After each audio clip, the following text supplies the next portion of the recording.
it's clear that persons who have been exposed to or have experienced violence, it's going to have an impact on them and the way that their lives are developed and they're shaped.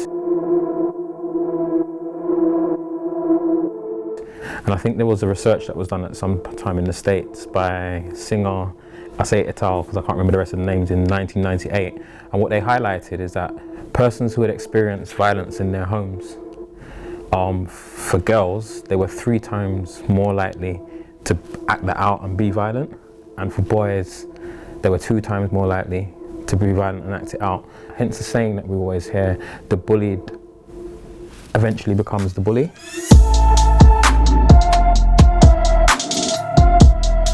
Hi, my name's Admya, and me and my brother Jeremiah wanted to make a documentary about our hometown Croydon. We want to highlight the impact of youth violence within our community and ask the question, can young people keep away from a life of crime? We spoke to respected figures of the community, the police and youth workers from Legacy and Lives Not Knives to find out their views. Knife crime has been seen as a problem, and serious youth violence has been seen as an issue within London for a number of years.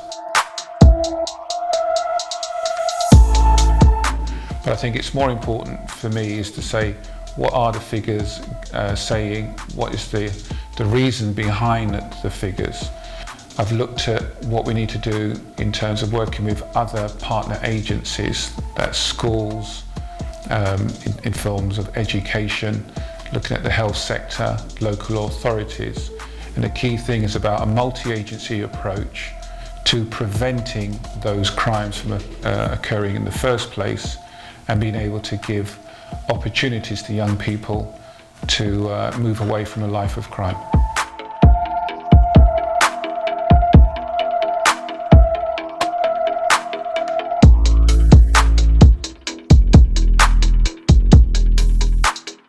Serious youth violence has increased and decreased in my time of being on the kind of social justice scene in Croydon, so that's 5 years. And when I first started, it was on the increase. 2016, 2017, it was like every 2 weeks. Now we are currently experiencing again another spike. But I think that it's like life, it's like any other area of life, and what's going to affect it from the outside are things like lockdown and poverty and loss of jobs. It's like a wave, it will go up and it will go down. But what we do need all the time is that community statutory focus on what we can do to create preventions rather than inventions, so that we always have got a grasp and a hold on it and try to help those that are caught up in it. Do you believe youth centres reduce the amount of crime within the youth? It does, because we got more kids coming in and out, and we're just building friendships and relationships between us workers and the young people, and we're just trying to keep them off the streets and give them something productive to do. Have you ever had to deal with any conflict within the centre? Not really. Not really. We have some little petty stuff here and there, but that's all due to whatever happens during the games or whatever stuff they do. Getting them to talk and just trying to keep it just on the talking level, not physically. So as much as they talk and communicate, that's the best way to deal with it.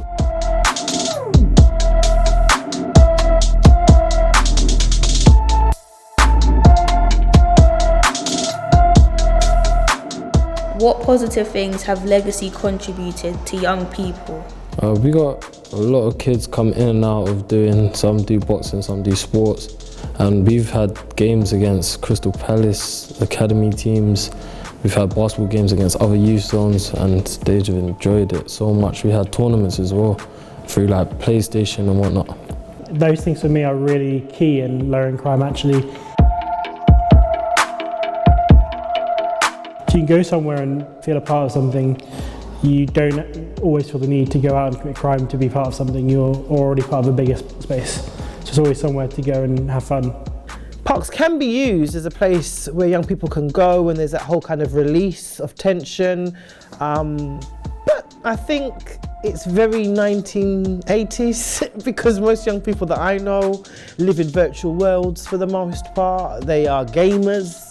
And I think for adults who always make these decisions and don't consult with young people, a park was a good thing in the 1970s, 1980s. Definitely in my childhood, parks and outings and picnics and family events featured heavily in parks. Not so much, I feel, with younger generations, because they have this whole other place to go and live and create friendships and whatever in the virtual world.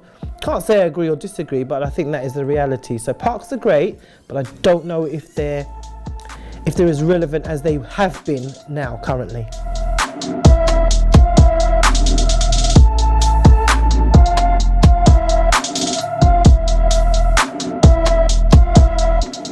For me, a lot of young people will only do violent crime if they feel that it's necessary and they are pressured into it and it needs to be, that's the only avenue. Whereas actually less violent crimes, even though easier, they could be more rare. But it's down to that kind of group mindset of actually you're with someone and it's the higher the level of need, then for me it's potentially the higher level of violence. In this generation, obviously, there are no safe places or youth zones or youth clubs for these children to go to. So these children are finding other alternatives to go to the park and hang with their friends. Then they're meeting the people that are then introducing them to this crime. So come, let's go Croydon and steal something. Come, let's just go and cause trouble with these people because it's going to be fun. I think if there was youth clubs and youth zones installed into every estate, that would be a safe place for everyone to go to, even if it's just free trusted adults from an estate that wants to work with the youth and the community to go out to the parks or to the fields or just for group walks to get these children out of their houses but around each other and trusted around each other. Because usually kids want to be out their house, maybe because something's going on at home or for whatever reason, they want to be out their house, and that's what ends up them on the street doing silly things because there's not somewhere for them to just go and chill with their mates. So instead it's like, oh, let's go and climb this building or let's go and jump that fence, or then you end up just thinking of silly things to do with your friends because there's nothing else to do, and then it leads into like, oh, why don't we go and steal from that shop because that'll be funny, and then it's just a spiral.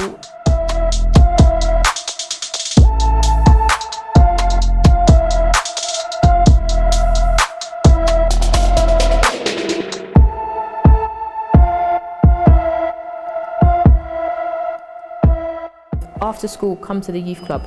We have table tennis, we have boxing, we have Netflix, we have PlayStation. They can come and speak to us if they don't feel like they can speak to their parents at home or their family members at home. They've got trusted adults to come to here and speak to, knowing that everything is confidential unless they're at harm to themselves or at harm to others. So I think having youth clubs is a massive, massive must in this generation and in the oncoming years. I would say there's probably a really tiny minority who listen to drill music and think, oh my God, that looks so amazing, and glamorises it and wants to join in and goes and stabs someone. But I think that really is such a small minority, and I think it's really easy for the government and the older generation and whoever else that doesn't understand knife crime to blame it on that. But drill music is allowing drill artists to make money, remove themselves from their situation, move area, make money in a different way so they don't feel like they have to be involved in crime. And then also gives hope to other young people that, okay, if I am in a bit of a rubbish situation, I live in a terrible estate, my dad's in prison, etc., I can still move up from this and aspire to more. And I think, it's just an easy way to blame it on something instead of looking at the actual signs and failings by the government with things like poverty, unemployment, single-parent households, the problem with minimum wage, that some mums go to work for 12 hours a day and still can't feed their children, so that their child feels like they have to go out and sell drugs and get involved in crime to put food on the table, which is all ridiculous. So I think it's just an easy way out to blame it on that. I'm a believer in what Croydon Police Force is trying to do. I'm a believer in the engagement that they're trying to have within our community and the change that they're trying to make. But I acknowledge the systematic problems that exist within our police force generally, and that doesn't exempt Croydon from having some of those systematic problems, but I see the attempt to make the change. But what I am saying in response to your question, there isn't enough being done. And when we have things such as resources, such as finances coming into the borough or from anywhere else, I don't believe that distribution of these resources is necessarily done in the best possible way. So you get a number of key organisations, and I'm not talking about any funding that's come into the borough recently, I'm talking historically and the way that funding is run in our country and as it relates to fighting crime. I believe that a number of larger organisations access the money, don't necessarily know how to do the work and make the change in the lives of these people, while the small grassroots organisations and individuals who can make impact are overlooked, overshadowed and disempowered. And a lot of times what happens is when we go into the communities to work with people who have the ability to have impact and to make a difference, when we go to persons from those communities, we ask them to become volunteers. So because we're from the community and we're a part of it, we should give of our goodness. Whereas the persons who are coming and creating these opportunities, they're only in their jobs because they're getting paid.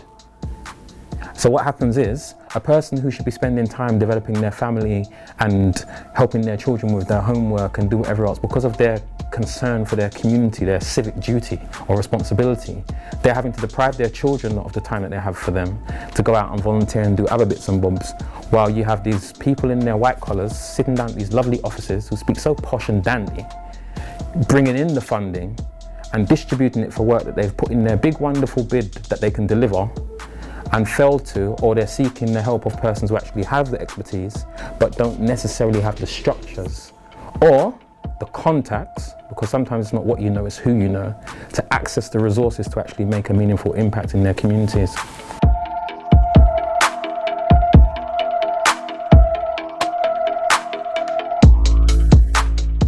I think if we all take a collective responsibility and say any young person could either be your son, your daughter, and if you view it that way and then take a proactive position and say, what can I do? What can I do in terms of volunteering? What can I do in terms of local community groups to provide support to young people? We would like to thank DCF and the COOP Community Fund for providing us with the opportunity to create this project. Thank you to everyone who supported us by giving us your time.